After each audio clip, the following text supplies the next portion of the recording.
नमस्कार दोस्तों, स्वागत है आपका।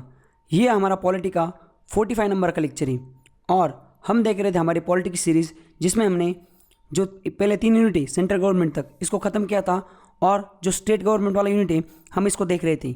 और इस यूनिट में हमने अब तक governor, chief minister, state council of minister, state legislature, ये जो 4 चैप्टर्स हैं इसको ख़त्म किया था। और जो आज का लेक्चर है उसमें हम हाई कोर्ट्स देखने वाले हैं, जो हर एक स्टेट में हाई कोर्ट होता है उसके बारे में जानने वाले हैं। ये चैप्टर नंबर 5 है स्टेट गवर्नमेंट वाले यूनिट का। तो चलिए शुरुआत करते हैं। यहाँ पे देखिए हाई कोर्ट्स, आपने काफ़ी बार सुना होगा हाई कोर्ट्स के बारे में कि Bombay high courts, Madras high courts, Kolkata high courts, और इस हाई कोर्ट में ये केस गई, सलमान खान को बॉम्बे हाई कोर्ट ने ये सज़ा दी। ऐसे अलग अलग चीज़ें आपके कानों में आपने मतलब सुनी होगी, न्यूज़ में, समझ रहे, आप दिन प्रतिदिन सुनते ही होंगे ऐसी चीज़ें। केस अलग अलग केसेस होते हैं, अलग अलग हाई कोर्ट में जाते हैं। फिर आप ये भी सुनते होंगे कि ये जो केस है ये हाई कोर्ट से सुप्रीम कोर्ट में इसको चैलेंज हुआ है। तो हम ये सारी चीज़ें आज देखने वाले हैं कि हाई कोर्ट जो होता है वो क्या होता है, कौन सा हमारे देश में कितने हाई कोर्ट है, कौन से देश में कौन से स्टेट में हाई कोर्ट है या कौन से स्टेट में हाई कोर्ट नहीं है। कुछ स्टेट ऐसे वहाँ पे कॉमन हाई कोर्ट है। जो हाई कोर्ट है उसमें जो जज होता है, तो जज के बाद कितने बाकी जो है ना, बाकी जज कितने होते हैं, एक तो चीफ जस्टिस होता है, बाकी कितने जज होते हैं, मैक्सिमम कितने हो सकते हैं, इनको अपॉइंट कौन किया करता है, इनको हटाना हो अपने पद से तो कौन हटाता है, इनकी सैलरी क्या होती है, इनको शपथ कौन दिलाता है, इनके कामकाज क्या होते हैं। ये सारी जो चीज़ें आपके मन में घर करके बैठी होंगी, ये सारी चीज़ें हम देखने वाले हाई कोर्ट्स के बारे में। समझ गए आप? तो अगर आपके घर में कोई लॉयर वॉयर कुछ भी कोई भी हो, उसको भी ये वीडियो दिखा दो कि हाई कोर्ट के बारे में और क्रॉस चेक कर लो मैंने जो बताया वो सही है नहीं। समझ गए आप? तो चलिए देखो क्या होता है। हमारा जो देश है, हमारे देश में जो जुडिशरी, इंडिया में जो जुडिशरी ना वो इंटीग्रेटेड है। इंटीग्रेटेड मतलब क्या होती है, एक मिनट में आपको ना एकदम ब्लैंक स्लाइड लेके से लग से बताता हूँ। इंटीग्रेटेड मतलब क्या, हमारा देश में जो जुडिशरी है सबसे ऊपर होता है सुप्रीम कोर्ट, समझ गए, उसके नीचे होता है हाई कोर्ट, उसके नीचे होता है सबऑर्डिनेट कोर्ट्स, मतलब कौन से, देखो डिस्ट्रिक्ट कोर्ट, और उसके बाद होता है सेशन कोर्ट। समझ गए? ये जो डिस्ट्रिक्ट कोर्ट होता है ना, इसमें ना जो सिविल से रिलेटेड जो केसेस होते हैं, मतलब मियाँ बीवी का जम नहीं रहा है, समझ रहे, कोर्ट में चले गए, डिवोर्स लेना है कोर्ट में चले गए, ऐसे अलग अलग चीज़ें है ना, किसी न किसी को मतलब जो है ना नॉर्मल जो झगड़े वगड़े होते हैं, सिविल चीज़ें जो होती वो डिस्ट्रिक्ट कोर्ट में होती। समझ गए? किसी के जो लैंड की वजह से झगड़े हो गए कि दो पार्टीज़ के, वो गए कोर्ट में। समझ गए? किसी ने किसी को धमका दिया, वो गया कोर्ट में। तो ये नॉर्मल जो प्रोसीडिंग्स होती है ना कोर्ट की, समझ गए, जहाँ पर क्रिमिनल चीज़ें नहीं होती, मतलब मर्डर वर्डर खचम खुच, ये चीज़ें छोड़ के जो सिविल चीज़ें होती, सिविल मतलब नागरिक जो मतलब बाकी जो लोगों की आम मर्रा ज़िंदगी की जो चीज़ें होती हैं, जिसमें अगर डिस्प्यूट आ जाता है और हम सुनते हैं ना इसका कोर्ट में केस चल रहा है, तो जहाँ पे क्रिमिनल चीज़ें नहीं होती ना वो कोर्ट में केस चल रहा है, मतलब वो डिस्ट्रिक्ट कोर्ट में चलता है। और सेशन कोर्ट में कैसे किसी ने किसको टपका दिया, जैसे सलमान खान का केस था, सलमान खान का जो केस था ना वो ना सेशन कोर्ट में था। समझ गए? ये सबसे नीचे वाले होते हैं डिस्ट्रिक्ट में, और उसके बाद एक टाउन में भी होती है सबऑर्डिनेट कोर्ट, मतलब हर एक तहसील में आपके वहाँ पे भी होगा, एक तहसील में कोर्ट होगा। जैसे अभी मैं जहाँ से उस रामपुर में, वहाँ पे भी एक समझ रहे टुच्चा सा कोर्ट है, पर उसके पास ज़्यादा मतलब उसके एक लेवल के बाद औकात नहीं है। समझ गए? उसने अगर कुछ वर्डिक्ट दे दिया, कुछ जजमेंट दे दिया, तो हम उसको कोर्ट इधर ये जो डिस्ट्रिक्ट कोर्ट है उसमें चैलेंज कर सकते हैं। तो ये ऐसा ना पूरा इंटीग्रेटेड है हमारा सिस्टम। इंटीग्रेटेड मतलब कैसे, इंटीग्रेटेड मतलब ऐसे मैं आपको एग्जाम्पल देता हूँ। सलमान खान ने क्या कर दिया था 1999 में, सलमान खान ने ना 2-3 रोड से चल रहा था, मतलब गाड़ी लेके जा रहा था रोड से वो, और 4 व्हीलर चला रहा था दारू पी के, और उसने कुचल दिया 4-5 लोगों को जो फुटपाथ पे सोए हुए थे। अब उसका मैटर गया सेशन कोर्ट में, और सेशन कोर्ट में जैसे मैटर गया उसका, तो सेशन कोर्ट वालों ने क्या कर दिया, उसको बोल दिया कि तुझे 5 साल की सज़ा है। वो गया बॉम्बे हाई कोर्ट में, बॉम्बे हाई कोर्ट में गया, उधर केस चलता रहा। समझ गए? उसने ये सेशन कोर्ट का जो जजमेंट था उसको चैलेंज किया बॉम्बे हाई कोर्ट में, तो बॉम्बे हाई कोर्ट ने बोला कि तुझे 5 साल की जो सज़ा है वो कंटिन्यू।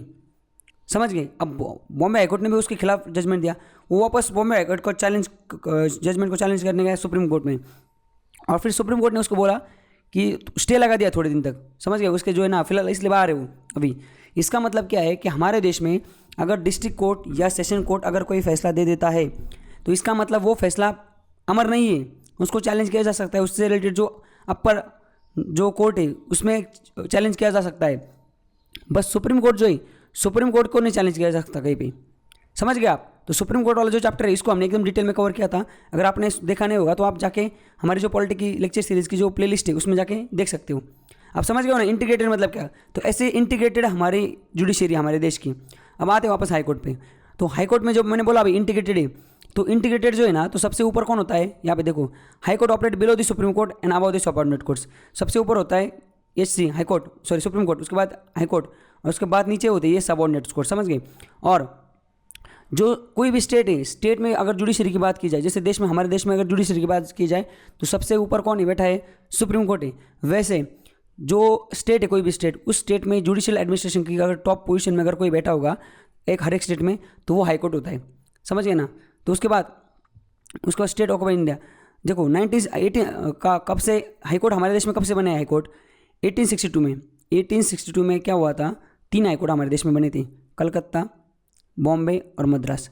1861 का जो एक्ट था आपको याद होगा, 1858 का जो 1858 में क्या हो गया था, 57 में कांड हो गया था, कौन सा, मंगल पांडे वाला। उसके बाद अंग्रेज़ों को फट गई, अंग्रेज़ों ने क्या कर दिया, 1858 में उन्होंने कौन सा गवर्नमेंट ऑफ इंडिया एक्ट लाया, और उन्होंने जो यहाँ पे ईस्ट इंडिया कंपनी यहाँ पे जो राज कर रही थी उसको हटा दिया, और डायरेक्ट अपने हाथ में जो उनका क्राउन है उधर से लंदन से डायरेक्ट हमारा देश चलाने लगे।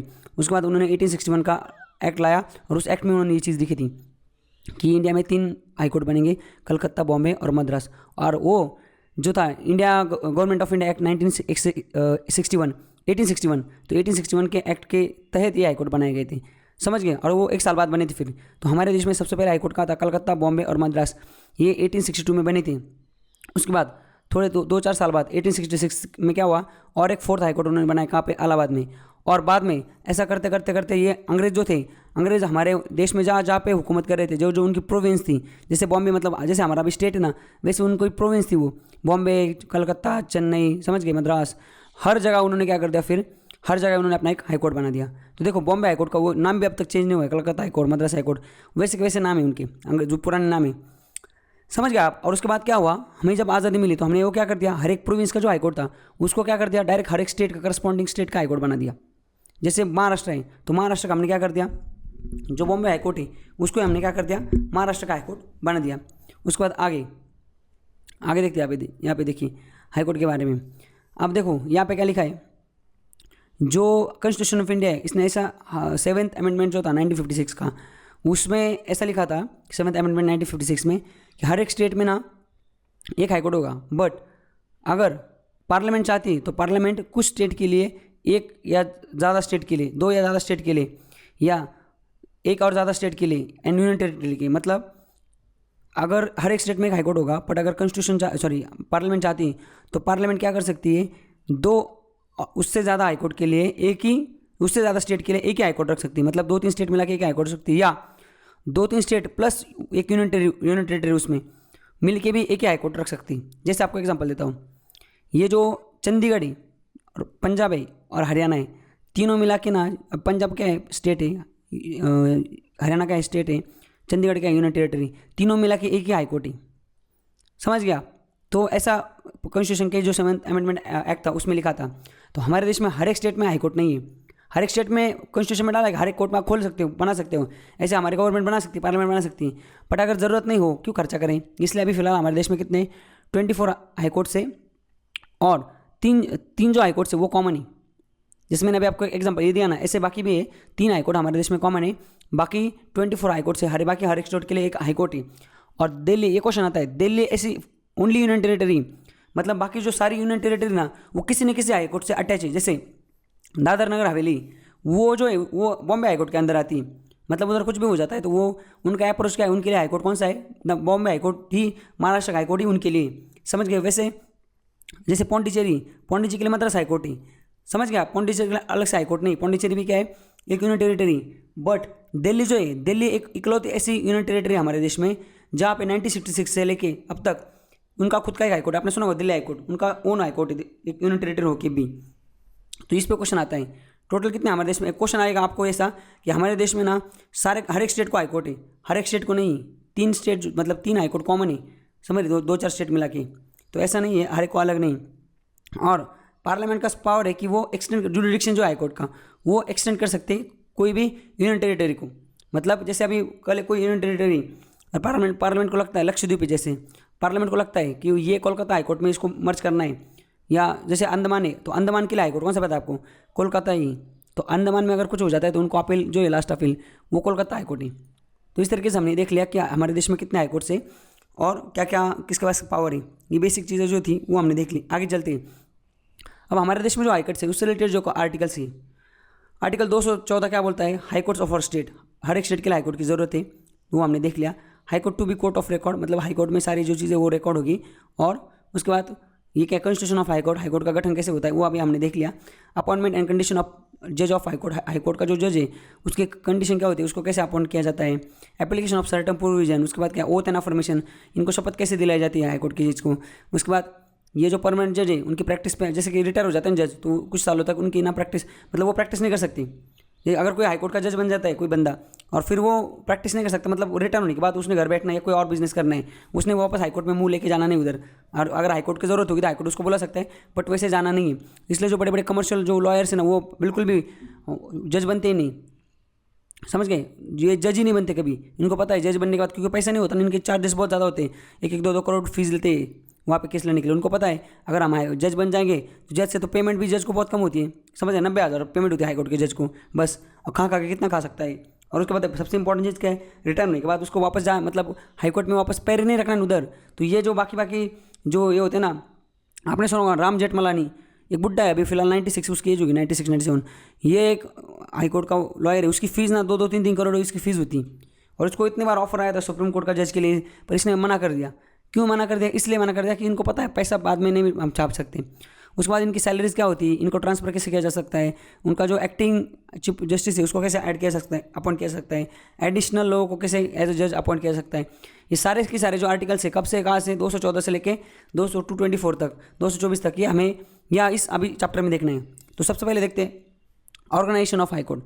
हाईकोर्ट ऑर्गेनाइजेशन कैसे किया जाता है। देखो हाईकोर्ट जो है प्रेसिडेंट द्वारा हाईकोर्ट में एक चीफ जस्टिस एंड अदर जजेस जो है, जितने भी जजेस होते हैं हाईकोर्ट के अकॉर्डिंग, उसकी अपॉइंटमेंट की जाती है प्रेसिडेंट ऑफ इंडिया के द्वारा।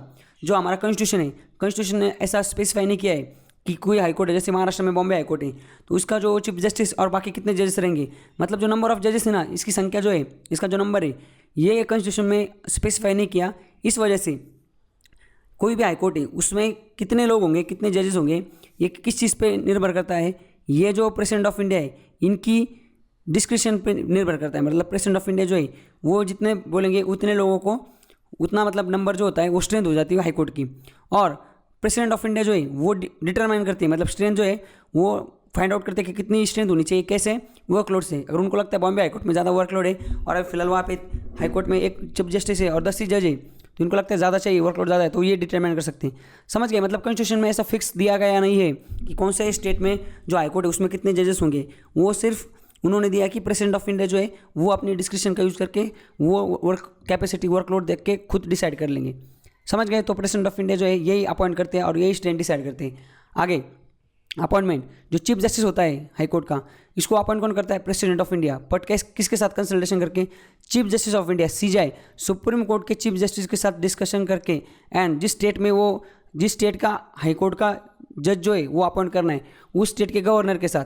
समझ गए आप। मतलब जैसे कि अब महाराष्ट्र है, बॉम्बे हाईकोर्ट में जो ये चीफ जस्टिस है बॉम्बे हाईकोर्ट का, उसको अपॉइंट करना है, तो हमारे देश के प्रेसिडेंट क्या करेंगे, रामनाथ कोविंद जी, वो क्या करेंगे, वो एक सबसे पहले सीजेआई जो है हमारे चीफ जस्टिस ऑफ इंडिया जो है सुप्रीम कोर्ट की, उसको, और जो महाराष्ट्र के जो गवर्नर है उनको, इन दोनों को बुलाएंगे, चाय पे चर्चा होगी उधर, वो बोलेंगे कि हमें यहाँ पे ऐसा ऐसा करना है। फिर वो क्या कर देंगे, वो बोलेंगे हाँ चलो ये बंदा सही है, फिर वो इस बंदे को chief justice of India, chief justice of Bombay high court appoint कर देंगे। तो अपॉइंट कौन करता है हाईकोर्ट के जज को, प्रेसिडेंट ऑफ इंडिया करते हैं। उसके बाद क्वालिफिकेशन, जो हाईकोर्ट के जज होते हैं उनको क्वालिफिकेशन, उनका क्वालिफिकेशन कैसा होता है, जज मतलब चीफ जस्टिस भी हो या बाकी जज भी हो। देखो कि कोई बंदा अगर हाईकोर्ट का जज बनना है या चीफ जस्टिस बनना है तो उसको मिनिमम एज क्या होना चाहिए, ये कॉन्स्टिट्यूशन में दिया नहीं, बट उसमें बस एक चीज़ दी है कि कोई भी बंदा है उसको अगर हाईकोर्ट का जज बनना है या चीफ जस्टिस बनना है तो उसने ना कम से कम 10 साल तक, कम से कम 10 साल तक जो हमारे देश के किसी भी कोर्ट में एज ए जुडिशियल ऑफिसर उसने काम किया होना चाहिए, या वो किसी भी हाई कोर्ट में कम से कम 10 साल तक एडवोकेट होना चाहिए। अगर ऐसा होता है तो इस बंदे को हम जज बना सकते हैं, और या इसको हम चीफ जस्टिस बना सकते हैं। और वो तो ये नॉर्मल चीज़ है, सिटीजन ऑफ इंडिया तो होना ही चाहिए, वो समझिए सिटीजन ऑफ इंडिया होना चाहिए, और 10 साल तक इसने ऐसा एक एज ए जुडिशियल ऑफिसर काम करना चाहिए हाईकोर्ट में, या एक तो वो एडवोकेट होना चाहिए हाईकोर्ट में, तब उसको जाके कर सकते हैं। उसको शपथ कौन दिलाता है, देखो गवर्नर ऑफ इंडिया दिलाते हैं। अपॉइंट, देखो यहाँ पे कन्फ्यूजन होता है, अपॉइंट कौन करता है, अपॉइंट करता है प्रेसिडेंट ऑफ इंडिया। उसके बाद शपथ कौन दिलाता है, गवर्नर ऑफ स्टेट, समझ गया। और प्रेसिडेंट ऑफ इंडिया किसके साथ कंसल्ट करके अपॉइंट करता है, एक तो गवर्नर और दूसरा जो है चीफ जस्टिस ऑफ इंडिया, इनके साथ ये सलाह मशवरा करके इनको अपॉइंट करता है। समझ गए, ये चीज़ में कन्फ्यूजन मत हुई। अपॉइंट करता है प्रेसिडेंट, शपथ दिलाता है गवर्नर ऑफ स्टेट। उसके बाद टेन्योर क्या होता है, हाईकोर्ट के जज का टेन्योर, देखो कॉन्स्टिट्यूशन में हाईकोर्ट का जो जज है उसका टेन्योर दिया नहीं, बस इतना दिया है कि उसका जो एज है, अगर उसको हाईकोर्ट का जज बना दिया तो उसका जो एज है ना वो कम से कम 62 एज तक ही वो रह सकता है, उसके बाद उसको रिजाइन मारना पड़ेगा, समझ गए। तो उसमें ना 3-4 चीज़ों, मतलब 4 चीज़ें दी यहाँ पे, उसको खाली करना पड़ता है अपना जो कुर्सी। वो एक तो क्या, वो जब 62 एज कंप्लीट कर लेता है तो उसके बाद उसको अपना पद खाली करना पड़ेगा, या जब उसको वो रिज़ाइन करेगा अपने पद से, प्रेसिडेंट को लिखेगा, वो रिज़ाइन किसको लिखता है, प्रेसिडेंट को। अब देखो अपॉइंट कौन करता है, प्रेसिडेंट ऑफ इंडिया, शपथ कौन दिलाता है, गवर्नर। और अगर हाईकोर्ट के जज को अगर रिज़ाइन करना है तो किसको रिज़ाइन करता है, गवर्नर को नहीं करता, वो प्रेसिडेंट ऑफ इंडिया को करता है, समझ गया आप। या देखो 4 चीज़ों की वजह से वो अपना पद खाली हो सकता है, उसका पद खाली हो सकता है। एक तो अगर उसको अपॉइंट किया गया है हाईकोर्ट के जज को, अगर उसका एज 62 हो जाता है, उसको रिज़ाइन, मतलब उसको पद खाली करना पड़ेगा, या वो रिज़ाइन करके भी प्रेसिडेंट को अपना पद खाली कर सकता है, या उसको पार्लियामेंट से भी रिमूव किया जा सकता है। कैसे किया जा सकता है वो हमें देखना है। और बाद में अगर वो एज जज ऑफ सुप्रीम कोर्ट अपॉइंट हो जाता है, जैसे हाईकोर्ट का जो कोई बंदा है वो अगर सुप्रीम कोर्ट का जज बन जाता है या किसी और हाईकोर्ट में उसका ट्रांसफर हो जाता है, तब भी उसको अपना पद या ये वाला पहला वाला जो पद है उसको खाली करना पड़ता है, समझ गए आप। यहाँ तक क्लियर ना, 4 चीज़ों की वजह से वो खाली करता है। अब एक चीज़ हमने ये देख ली, 62 जो एज है वो मैक्सिमम, मतलब ऐसा बोला गया है नहीं कि हाईकोर्ट का जो जज है उसका मिनिमम टेनर कितना है, ये कॉन्स्टिट्यूशन में लिखा नहीं। कॉन्स्टिट्यूशन में ऐसा लिखा नहीं कि 5 साल तक का हाईकोर्ट का जज रहेगा, ऐसा कुछ भी नहीं लिखा है। बस इतना लिखा है कि इसका एज 62 होना चाहिए। अगर कोई बंदा है वो 60 में अगर हाईकोर्ट का जज बनता है तो 2 साल में वो खाली कर देगा पद, समझ। अगर कोई 55 में बन जाता है तो वो उसको फिर वो 7 साल तक रह सकता है, ऐसा है, समझ गए आप। अब यहाँ तक तो 3-4 चीज़ें देख ली, बट पार्लियामेंट कैसे हटा सकती है वो हमें देखना है। पार्लियामेंट जो है वो किसी भी हाईकोर्ट के जज को कैसे हटा सकती है, देखो रिमूवल ऑफ जज। अब जो सुप्रीम कोर्ट का जो इसको इम्पीचमेंट प्रोसेस बोलते हैं। इम्पीचमेंट मतलब क्या, प्रोसेस ऑफ इम्पीचमेंट, मतलब किसी जो संवैधानिक पद पे, कॉन्स्टिट्यूशनल पोस्ट पे अगर कोई बंदा बैठा हुआ है तो उसको अगर टेक्निकली बाय प्रोसीजर हटाना है तो उसको बोलते हैं इम्पीचमेंट। तो इसको हटाएंगे किसी, तो हाई कोर्ट का जज को हटाना जो प्रोसीजर है वही प्रोसीजर सुप्रीम कोर्ट के जज को हटाने की, मतलब सुप्रीम कोर्ट के जज और हाई कोर्ट के जज को सेम तरीके से हटाया जा सकता है। मैं यहाँ पे बस आपको यही बताने वाला था, ये जो हमने सुप्रीम कोर्ट में देखा था वही उसी तरह से हटा सकते हैं। बट मैंने वापस ये स्लाइड डाली ताकि आप, क्या पता आप कोई लोगों ने वो वीडियो देखी नहीं हुई, तो इसलिए वापस मैं यहाँ पे बता रहा हूँ कैसा हो। देखो अगर हाईकोर्ट के जज को हटाना है, समझ गए, चीफ जस्टिस को हटाना है, बाकी जज को हटाना है, तो जुडिशरी इंक्वायरी एक्ट है 1968, इसके हिसाब से प्रोसीजर है। प्रोसीजर क्या बोलती है, जो पार्लियामेंट में टोटल मेंबर कितने हैं 552, और जो राज्यसभा में कितने 250, तो उसमें से क्या होना चाहिए, एक रिजोल्यूशन पास होना चाहिए। जैसे कोई मेंबर है लोकसभा या राज्यसभा का कोई मेंबर है, वो चाहता है इनको हटाना है, तो वो क्या करेगा, एक रिजोल्यूशन लेके आएगा, समझ रहे, रिमूवल का एक मोशन पास करेगा। कोई एक अगर लोकसभा से वो मोशन पास करता है तो उस मोशन पे 100 लोगों ने साइन करनी चाहिए, मतलब 552 में से 100 लोगों ने उस पर साइन करना चाहिए कि हाँ हम एग्री करती है कि ये जो जज है ये दिमाग में लंगड़ा है और इसको हटाने की ज़रूरत है। समझ रहे, दिमाग में लंगड़ा मतलब ऐसे आपको मजाक में बोल रहा हूँ, मतलब ये इनकैपेबल है या मिसबिहेव करता है, या समझ गए इसकी कैपेसिटी नहीं वो पद संभालने की, ऐसे वैसा, या उसने कुछ झोल किया है, तो ऐसे 100 लोगों ने यहाँ पे साइन करनी चाहिए। अगर ये मोशन अगर राज्यसभा से पास होती है तो उसमें 50 लोगों ने साइन करनी चाहिए। अगर इधर 50 या इधर 100 ऐसे अगर लोग साइन करते हैं तो फिर क्या करता है, वो मोशन जाती है स्पीकर के पास। अब स्पीकर उस पेज पे देखता है कि अच्छा अगर स्पीकर लोकसभा है तो वो क्या करेंगे, वो देखेंगे कि अच्छा कितने लोगों ने साइन किया, 100 लोगों ने, चलो ठीक है पर इसको देखता हूँ।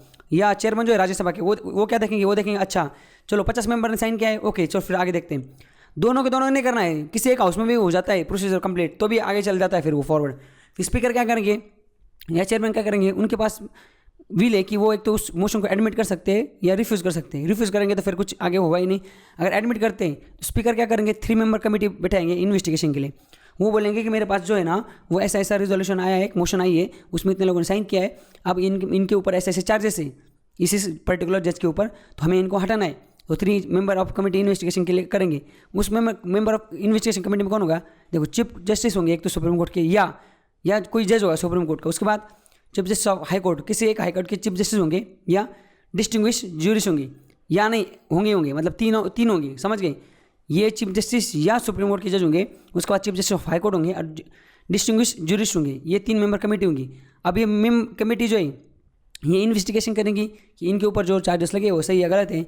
अगर इनको लगता है कि ये गिल्टी फाउंड होते हैं, गिल्टी ऑफ मिसबिहेवियर या सफरिंग फ्रॉम इनकैपेसिटी, इनके मतलब इनकी अगर मानसिक हालत सही नहीं है समझ रहे, ये इनकैपेसिटी से जूझ रही है या इन्होंने कुछ मिसबिहेवियर किया है, अगर ऐसा इन्वेस्टिगेशन में पाया जाता है तो वो रिपोर्ट वो सबमिट करते हैं स्पीकर के पास, या अगर राज्यसभा से अगर कमेटी बिठाई गई तो किसके पास, तो चेयरमैन के पास। फिर ये लोग क्या करते हैं, पार्लियामेंट में एक वो जो मोशन थी उसके ऊपर स्पेशल मेजोरिटी से, मतलब टू थर्ड मेजोरिटी से, दोनों हाउस से, दोनों सदन से, मतलब इधर 552 ही ना हो तो लगभग इधर कितने हो जाएंगे, देखो इसके आधे 50 के आधे कितना, लगभग इधर कितने हो जाते हैं 250, मतलब 275 तो आधे हो जाते हैं। तो हमें कितने चाहिए इधर, इधर लगभग 66%, मतलब 300 350 समझ रहे क्या मेंबर, और इधर 250 के आधे कितने होते हैं 125 मतलब इधर कितना 160-70 के आसपास, 80 के आसपास 66%। इतने लोगों ने इधर उसमें जो मोशन है प्रेजेंट और जो वोटिंग है उतने लोगों ने वहाँ पे इतने, मतलब ये तो मैंने बोला कंप्लीट टोटल स्ट्रेंथ का बोला, अगर जितने अगर जैसे कि 400 ही होंगे तो 400 के हम 66% टू थर्ड निकालेंगे। तो ऐसा दोनों हाउस में पास करके स्पेशल मेजोरिटी से प्रेसिडेंट के पास जाएगा। फिर प्रेसिडेंट क्या करेगा, प्रेसिडेंट वो जो मोशन है उस पर साइन कर देगा और फिर वो उस जज को हटाएगा। समझ गए, अब तक ऐसा कांड हमारे देश में हुआ नहीं, मतलब अब तक इस तरीके से किसी भी जो हाईकोर्ट का जज है इसको हटाने गया था। एक्चुअली 2018 में क्या हुआ था, एक हाईकोर्ट को हटाने की कोशिश की गई थी वेस्ट बंगाल के, पता नहीं उसका क्या हुआ बाद में, हटाया नहीं, बट उसको उसके लिए इम्पीचमेंट आने वाली थी, उसके बाद फट गई वो, मतलब समझ गए क्या, वो उसको जब पता चल गया कि मुझे मेरा इम्पीचमेंट होने वाला है, वो बहुत डरने लगा, मतलब वो मीडिया के सामने आया, रोने लगा, उसको लगा कि देखो ना आप अगर इम्पीचमेंट हो जाती तो डायरेक्ट सिलेबस में उसका नाम आ जाएगा ना पूरे, मतलब जब तक इंडिया रहेगा तब तक सिलेबस में उसका नाम रहेगा, ये जो पर्टिकुलर हाईकोर्ट का जज है इसको हटाया गया था इतने इस साल। समझ गए, इसलिए लोग ना डरते, कभी कभी पॉलिटिशियन धमकी भी दे देते, जो रूलिंग पार्टी ने वो धमकी दे दी किसी जज को, अगर तो आप हमारी बात नहीं मानोगे तो हम आपका इम्पीचमेंट कर देंगे। ओके, उसके बाद आगे आगे क्या है, सैलरी कितनी होती है, देखो सैलरी तो पहले कम थी, बाद में ज़्यादा कम क्या की थी, कम ही थी वैसे। अब 2009 के हिसाब से जो chief justice of high court है उसकी सैलरी होती है 90,000 और बाकी जज जो होती है उनकी सैलरी होती है 80,000। उसके बाद ट्रांसफर ऑफ जज, ट्रांसफर के कौन करता है, प्रेसिडेंट ट्रांसफर कर सकता है किसी जज हाईकोर्ट के जज को एक हाईकोर्ट से दूसरे high court with consult after consulting with chief justice of India. Chief justice of India जो सुप्रीम कोर्ट के उनके साथ कंसल्ट करके हमारे देश के जो प्रेसिडेंट है वो किसी भी जज को हमारे स्टेट, एक स्टेट के जज को दूसरे स्टेट में भेज सकते हैं। उसके बाद क्या एक्टिंग जज, ओके एक्टिंग चीफ जस्टिस, देखो जो प्रेसिडेंट है वो किसी भी, देखो अपॉइंट जज ऑफ हाई कोर्ट कोई भी जो एक्टिंग मतलब क्या, टेम्प्रोरी किसी भी बंदे को चीफ जस्टिस बना सकते हैं हमारे देश के प्रेसिडेंट किसी भी हाई कोर्ट का। कब, जब पहला जो ऑफिस ऑफ जस्टिस है, मतलब ऑफिस ऑफ चीफ जस्टिस है वो अगर वैकेंट हो, समझ गए, वो जगह खाली हो, या जो चीफ जस्टिस वो टेम्प्रोरी एब्सेंट हो, या जो चीफ जस्टिस है वो अपनी जो ड्यूटीज़ है उसको सही से परफॉर्म नहीं कर पा रहे हो, तो इस केस में एक्टिंग चीफ जस्टिस को अपॉइंट किया जा सकता है प्रेसिडेंट ऑफ इंडिया के द्वारा। समझ गए, विद कंसर्न हाई कोर्ट जो है कहा गया, हाँ उनके द्वारा अपॉइंट किया जा सकता है। उसके बाद एडिशनल एंड एक्टिंग जज, अगर एडिशनल, देखो अगर हमारा जो कोई भी स्टेट का हाई कोर्ट है उसका अगर टेम्प्रोरी जो बिजनेस है वो इंक्रीज़ हुआ है या वर्कलोड ज़्यादा आ रहा है ऐसा लग रहा है, तो प्रेसिडेंट ऑफ इंडिया जो है वो किसी भी, मतलब एक बंदे को एज एडिशनल जज, जैसे कि कोई जैसे बॉम्बे हाई कोर्ट है उसमें चीफ जस्टिस ऑफ इंडिया है, sorry chief justice of court है, बॉम्बे हाई कोर्ट है, chief justice of high court है, और उधर बाकी 10 बाकी और जजेस हैं, एक चीफ जस्टिस हो गया बाकी भी जजेस हैं। अगर प्रेसिडेंट को लगता है कि ये जो कोर्ट है ना इसमें ज़्यादा वर्कलोड है और जजेस कम है तो ये और एक बंदे का अपॉइंटमेंट कर सकते हैं, पर कितने साल तक, बस 2 साल तक कर सकते हैं एडिशनल जज और एक्टिंग जज। समझ गए। उसके बाद इंडिपेंडेंस ऑफ हाई कोर्ट, देखो हाई कोर्ट के पास इंडिपेंडेंस क्या होता है, एक तो हमने पहले सारी चीज़ें देख ली कि उनको प्रेसिडेंट ऑफ इंडिया जो है वो अपॉइंट करते हैं। उसके बाद क्या होता है, इनको गवर्नर शपथ दिलाते, रिमूव करना हो तो इतना बड़ा चीज़ होती है रिमूव करने के लिए, तो इनको कोई आसानी से नहीं हटा सकता, मतलब ये इजी नहीं है 2/3 मेजोरिटी दोनों हाउस से लाना, इतना इजी बात नहीं वो। तो देखो यहाँ पे उनके पास सिक्योरिटी ऑफ टेनर है, मतलब इनका एक तो मोड ऑफ अपॉइंटमेंट, इनके अपॉइंटमेंट में कोई झोल होता नहीं, इसके वजह से वो बेफिक्र होते हैं, ये डरते नहीं किससे। और दूसरी चीज़, इनको जो सिर्फ कौन निकाल सकता है, प्रेसिडेंट ऑफ इंडिया निकाल सकते हैं, वो भी जो कॉन्स्टिट्यूशन में जो प्रोसीजर लिखी इसके हिसाब से निकाल सकते हैं, मन मर्जी नहीं निकाल सकते, इसलिए they do not hold the office during the pleasure of president. मतलब क्या, प्रेसिडेंट जैसे मिनिस्टर होते हैं, minister pleasure of president office hold करते हैं, मतलब अगर कोई स्टेट है, जैसे अगर उद्धव ठाकरे महाराष्ट्र के चीफ मिनिस्टर, वो अगर गवर्नर को बोल देंगे कि इस बंदे को हटा दो, तो गवर्नर वो प्लेजर ऑफ गवर्नमेंट से में काम करते, गवर्नर के प्लेजर पे काम करते हैं, तो गवर्नर उसको हटा देंगे डायरेक्ट। या मोदी जी वो अगर बोलेंगे कि ये जो किसी कोई पर्टिकुलर स्मृति ईरानी जी, ये जो मिनिस्टर है इनको हटा दो अपने पद से, तो डायरेक्ट हटा देंगे, समझ रहे, क्योंकि प्राइम मिनिस्टर ही अपॉइंट कर, प्राइम मिनिस्टर के रिकमेंडेशन पे किसी को मिनिस्टर बनाया जाता है और उसके सलाह पे किसी को हटाया जाता है। तो वो जो बंदा है मिनिस्टर वो प्लेजर ऑफ प्रेसिडेंट काम करता है, क्योंकि प्रेसिडेंट को किसी भी टाइम हटा सकते हैं। वैसे यहाँ पे होता नहीं, इनको अपनी मन मर्जी के मुताबिक काम करने का मौका मिलता है, इनको कोई भी किसी अपने पद से नहीं हटाता। समझ गए। तो इस तरीके से ये जो हाईकोर्ट वाला टॉपिक है, इसमें देखो एक टॉपिक बच गया बस, jurisdiction and power of high court. जो जुरिडिक्शन होती है या पावर होती है हाई कोर्ट की, वो क्या क्या होती है देखो यहाँ पे इतनी जुरिडिक्शन होती है। देखो इस पर तो ये बहुत डिटेल में हो जाएगा, इस पर इतना क्वेश्चन मिशन आता नहीं, फिर मैं आपको एक बार ऊपर बता देता हूँ। सबसे पहले क्या है ओरिजिनल जुरिडिक्शन। ओरिजिनल जुरिडिक्शन मतलब क्या, कुछ ऐसे केसेस होते हैं जो डायरेक्ट हाई कोर्ट के पास जा सकते हैं, मतलब फर्स्ट अपील। या ऐसा नहीं कि कोई चीज़ आप सबऑर्डिनेट कोर्ट में लेके जाओ फिर उसके तरह वो फॉरवर्ड करेंगे हाई कोर्ट को, फिर उनके पास जाएंगी, या पहले आप सुप्रीम कोर्ट में जाओगे फिर सुप्रीम कोर्ट जाएगा हाई कोर्ट के पास, फिर वो उनके पास जाएंगी। ऐसा बिल्कुल नहीं, आप डायरेक्ट कोई भी चीज़ हो आप डायरेक्ट हाई कोर्ट के पास उस चीज़ को लेके जा सकते हो। जैसे कि यहाँ पे देखिए ये जो है एडमिटेडरी, उसके बाद will, marriage, divorce, company laws, contempt of court, उसके बाद election of member of parliament, state legislature, revenue से रिलेटेड कोई मैटर है, या इन्फोर्समेंट ऑफ फंडामेंटल राइट्स है।